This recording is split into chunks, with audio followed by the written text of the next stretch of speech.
पियर पॉलिएव्रा कौन नहीं जानता? अगर आप कनाडा में हैं या फिर कनाडा जाने का प्लान कर रहे हैं तो आपको उनके बारे में जरूर पता होना चाहिए। वो कनाडा के प्राइम मिनिस्टर इलेक्शन रेस के फ्रंट रनर हैं और फिलहाल उनकी पॉपुलैरिटी लगातार बढ़ रही है। लेकिन इलेक्शंस में कुछ भी फाइनल नहीं होता जब तक लास्ट वोट काउंट नहीं हो जाता। कोई नहीं कह सकता कि कौन जीतेगा। पॉलिटिक्स में अनएक्सपेक्टेड ट्विस्ट्स हमेशा आते हैं और यही इस इलेक्शन को और भी इंटरेस्टिंग बना रहा है। अगर आप कनाडा में पीआर, वर्क परमिट या स्टडी वीजा को लेकर सोच रहे हैं तो ये इलेक्शन आपके फ्यूचर को डायरेक्टली इम्पैक्ट कर सकता है। पियर पॉलिएव्रा की इमिग्रेशन पॉलिसीज करंट गवर्नमेंट से काफी अलग हो सकती हैं।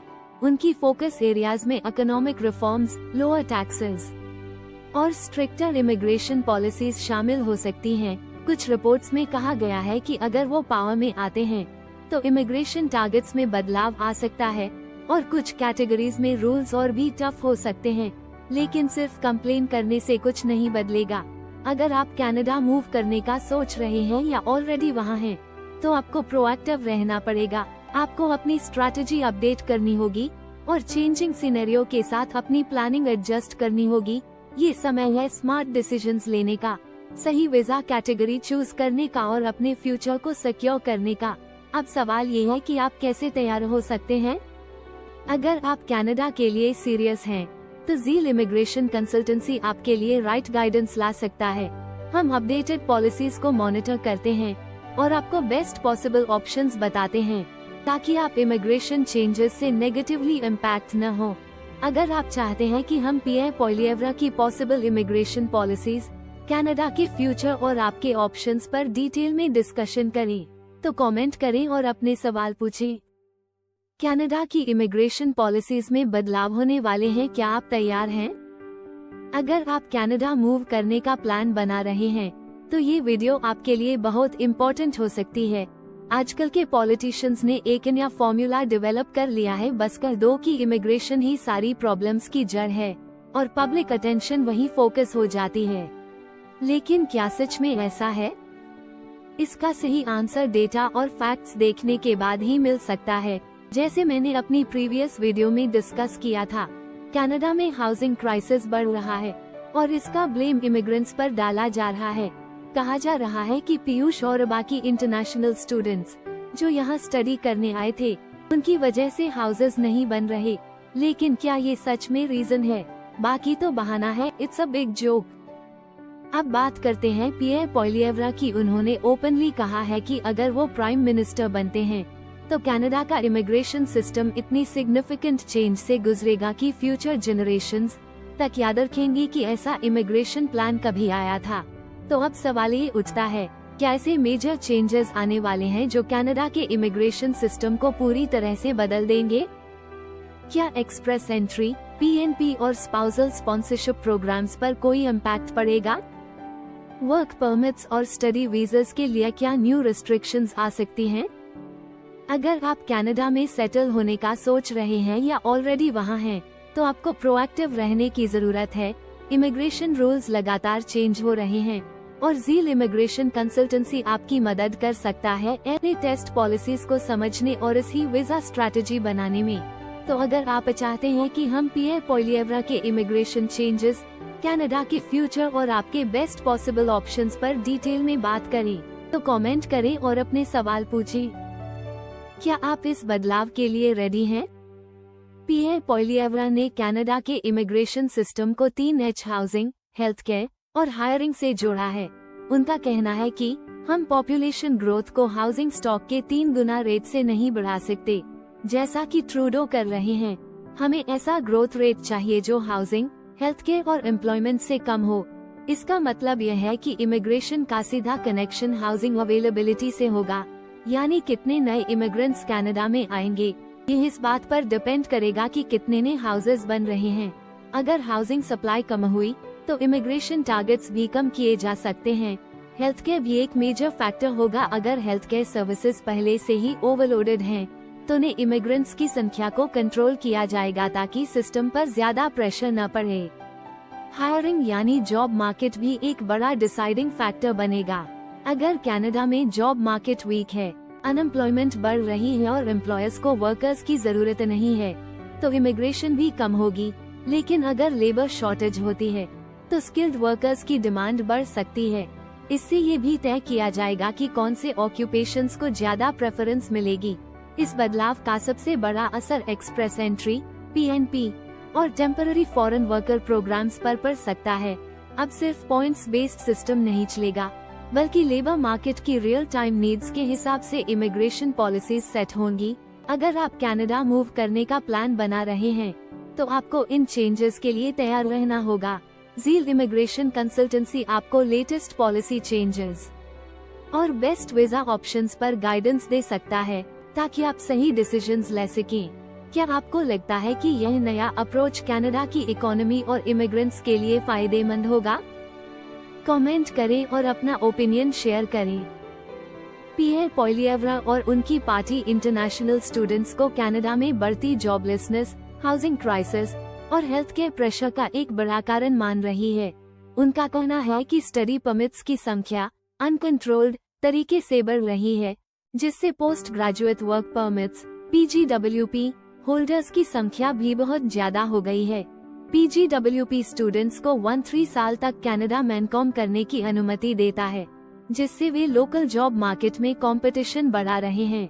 लेकिन सवाल यह है, क्या सच में इंटरनेशनल स्टूडेंट्स प्रॉब्लम है?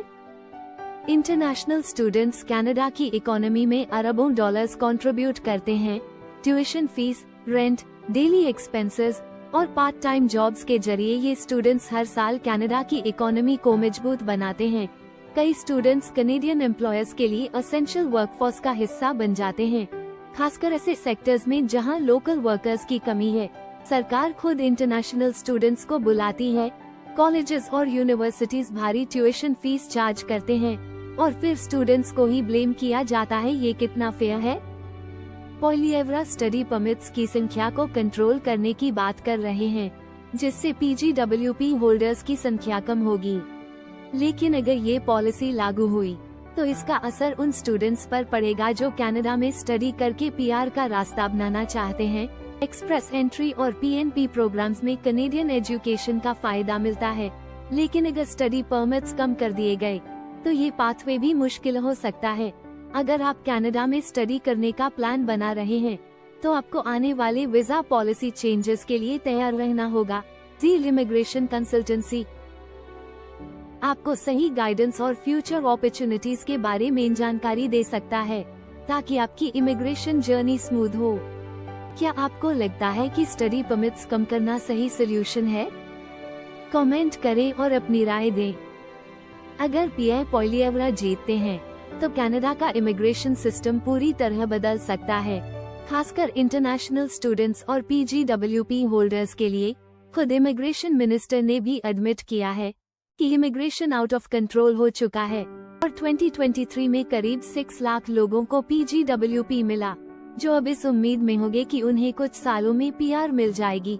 लेकिन अगर पॉलिएव्रा की कंजर्वेटिव गवर्नमेंट आती है तो ये सिस्टम पहले जैसा नहीं रहेगा।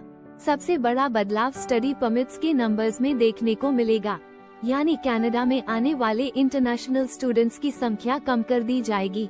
इससे न केवल स्टूडेंट्स बल्कि कॉलेजेस और यूनिवर्सिटीज भी प्रभावित होंगे, क्योंकि उनका एक बड़ा रेवेन्यू सोर्स इंटरनेशनल स्टूडेंट्स होते हैं।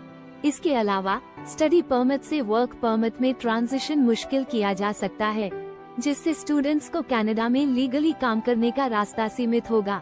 PGWP को पूरी तरह खत्म किया जा सकता है या उसकी एलिजिबिलिटी को बेहद स्ट्रिक्ट कर दिया जाएगा, जिससे कुछ स्टूडेंट्स को पढ़ाई पूरी करते ही यह कह दिया जाएगा कि अब वे कनाडा में नहीं रुक सकते।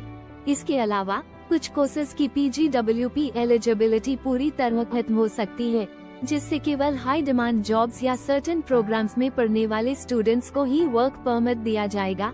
फिलहाल भी कुछ डिप्लोमा और सर्टिफिकेट कोर्सेज PGWP एलिजिबिलिटी नहीं देते, लेकिन पॉलिएव्रा की गवर्नमेंट इस पॉलिसी को और सख्त कर सकती है। अगर करंट गवर्नमेंट ही इतने बड़े बदलाव कर रही है, तो कंजर्वेटिव गवर्नमेंट आने के बाद ये प्रोसेस और भी मुश्किल हो सकता है। इसका सीधा असर उन स्टूडेंट्स पर पड़ेगा जो कनाडा में स्टडी करके PR पाने की सोच रहे हैं, क्योंकि अब उनके लिए ये पाथवे आसान नहीं रहेगा। अगर आप फ्यूचर में कनाडा आने का प्लान कर रहे हैं तो अभी से बैकअप ऑप्शंस पर काम करना जरूरी होगा। ज़ील इमिग्रेशन कंसल्टेंसी आपको सही गाइडेंस दे सकता है ताकि आपकी स्टडी और वर्क वीजा एप्लीकेशन नए रूल्स के अनुसार इसी तरीके से तैयार हो। अगर स्टडी परमिट्स और PGWP पर नए रेस्ट्रिक्शंस लागू होते हैं तो आपको पहले से अवेयर होना जरूरी है। आपको क्या लगता है, क्या PGWP सिस्टम को रिस्ट्रिक्ट करना सही कदम होगा? कमेंट करें और अपनी राय दें। पीए पॉलिएवरा का एक और बड़ा आर्ग्यूमेंट ये है कि temporary foreign worker programme TFWP की वजह से कनेडियन वर्कर्स की वेजेस कम हो रही हैं। उनका कहना है कि जब वह प्राइम मिनिस्टर बनेंगे तो TFWP को केवल उन जॉब्स के लिए इस्तेमाल किया जाएगा जिनके लिए कनाडा में कोई वर्कर अवेलेबल नहीं है या जिन्हें कनेडियन वर्कर्स करना नहीं चाहते, जैसे एग्रीकल्चर। लेकिन इसका इस्तेमाल कनेडियन वर्कर्स को रिप्लेस करने या उनकी वेजेस को कम करने के लिए नहीं किया जाएगा। वर्तमान में एम्प्लॉयर्स यह जस्टिफिकेशन देते हैं कि हमें इस जॉब पोजीशन के लिए कोई योग्य कनेडियन नहीं मिला, इसलिए हमें बाहर से वर्कर्स लाने पड़े। लेकिन पॉलिएवरा इसे चैलेंज कर रहे हैं। ये चेंज इंडियन वर्कर्स के लिए भी सिग्निफिकेंट हो सकता है क्योंकि इंडियंस की एक बड़ी संख्या इस प्रोग्राम के तहत कनाडा में आती है। पॉलिएवरा का प्लान यह है कि TFWP को सिर्फ और सिर्फ कुछ स्पेसिफिक सेक्टर्स तक सीमित कर दिया जाए, जैसे फार्म वर्क, एग्रीकल्चर और कंस्ट्रक्शन। इसका मतलब ये होगा कि अब कोई रैंडम टिम हॉर्टन्स का manager, gas station attendant, retail worker या फूड सर्विस सुपरवाइजर इस प्रोग्राम के तहत कनाडा में नहीं आ पाएगा।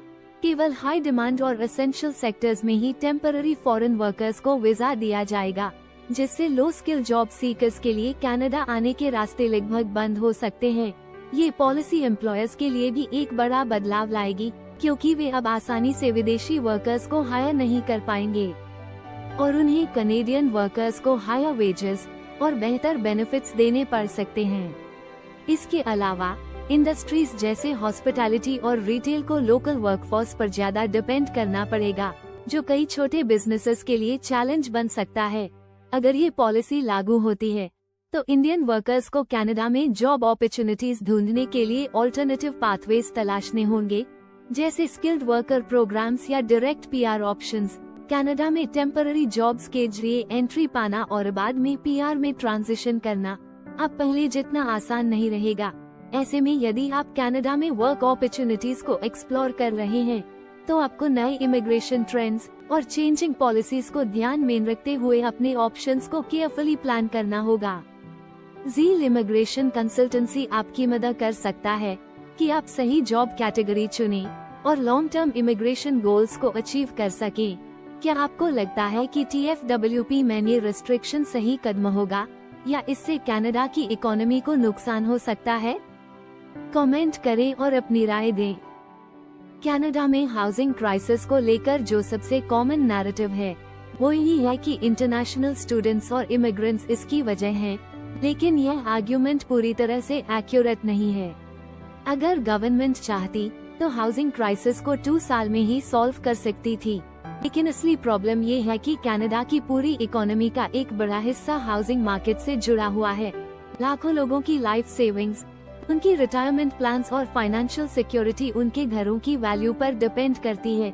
अगर हाउसिंग सप्लाई अचानक इतनी बढ़ा दी जाए कि प्राइसेस गिरने लगी तो इसका सीधा असर होम ओनर्स पर पड़ेगा, जिन्होंने अपने घरों के लिए 30-40 साल का मॉर्गेज लिया हुआ है। सोचिए, अगर एक व्यक्ति ने अपने हाउस के लिए मॉर्गेज लिया है और अचानक उसकी प्रॉपर्टी की वैल्यू 50% गिर जाती है तो वह आर्थिक रूप से तबाह हो सकता है।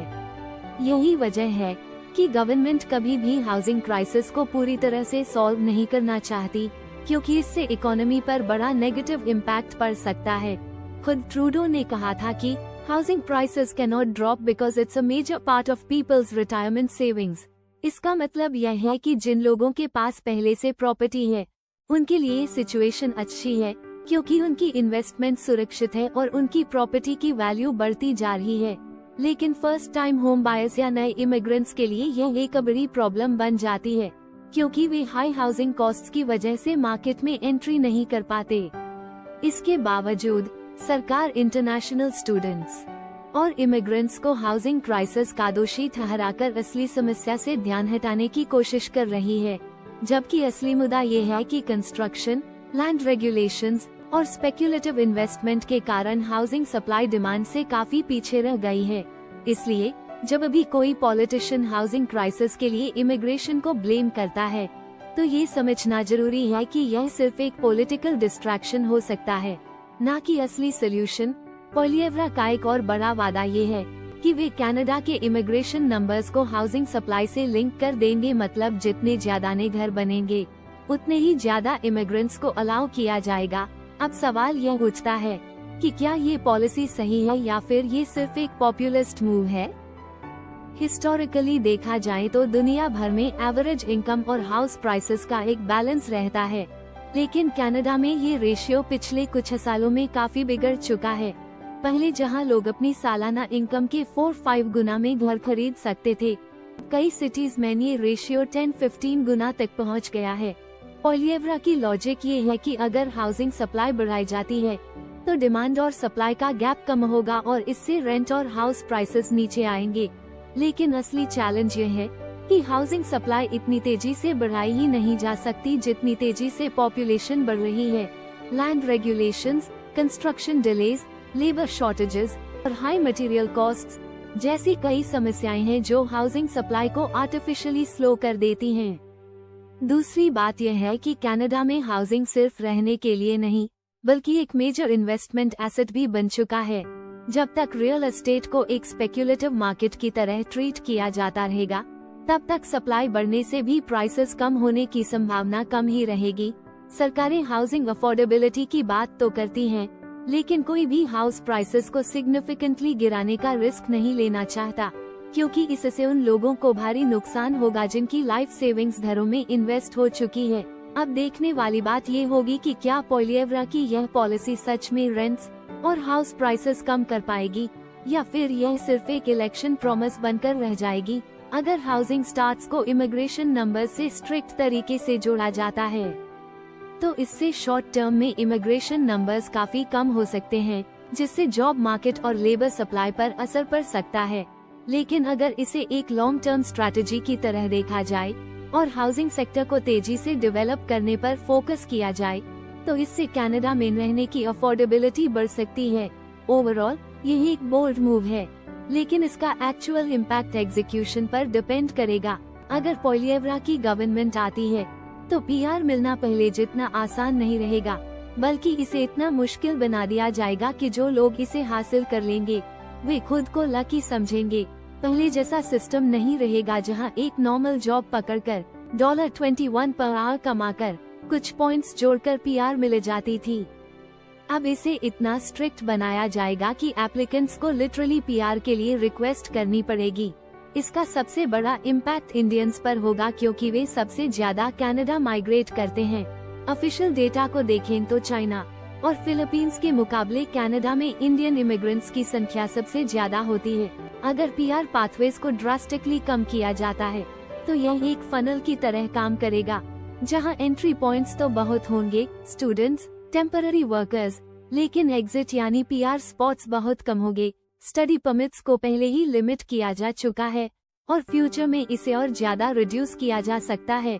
वर्क परमिट्स को भी कम किया जाएगा, जिससे स्टूडेंट्स के लिए कनाडा में जॉब हासिल करके टिके रहना और भी चैलेंजिंग हो जाएगा।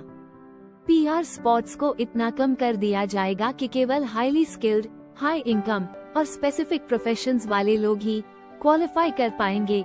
कुछ लोगों को तो पहले ही साफ साफ कह दिया जाएगा कि परमिट खत्म होते ही घर जाओ, तुम्हारे लिए आगे कोई रास्ता नहीं है।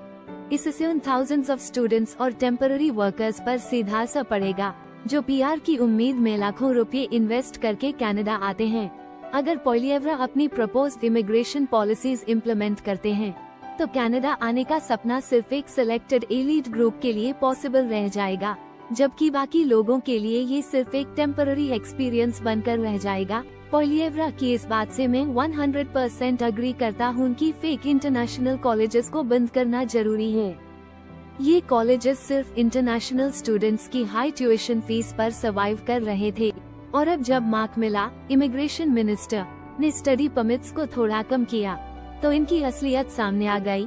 कई कॉलेजेस प्रोग्राम्स बंद कर रहे हैं, स्टाफ फायर कर रहे हैं और कुछ कैंपसेस पूरी तरह से बंद हो रहे हैं। इवन मेरी यूनिवर्सिटी में भी बजट कट्स हो रहे हैं, क्योंकि इंटरनेशनल स्टूडेंट एनरोलमेंट पर इतना ज्यादा डिपेंडेंसी क्रिएट कर ली गई थी। कई ऐसे प्राइवेट कॉलेजेस थे जो रियल एजुकेशन देने के बजाय सिर्फ स्टूडेंट्स को वर्क परमिट दिलाने के शॉर्टकट के रूप में काम कर रहे थे। उन्होंने 1 साल के कोर्सेज को 2 साल में कन्वर्ट कर दिया, ताकि स्टूडेंट्स को 3 साल का PGWP post graduate work permit मिल सके। ये इंस्टीट्यूशंस जेन्युइन एजुकेशन के नाम पर बस पैसा बना रहे थे और स्टूडेंट्स को कनाडा आने का एक आसान रास्ता दिखा रहे थे।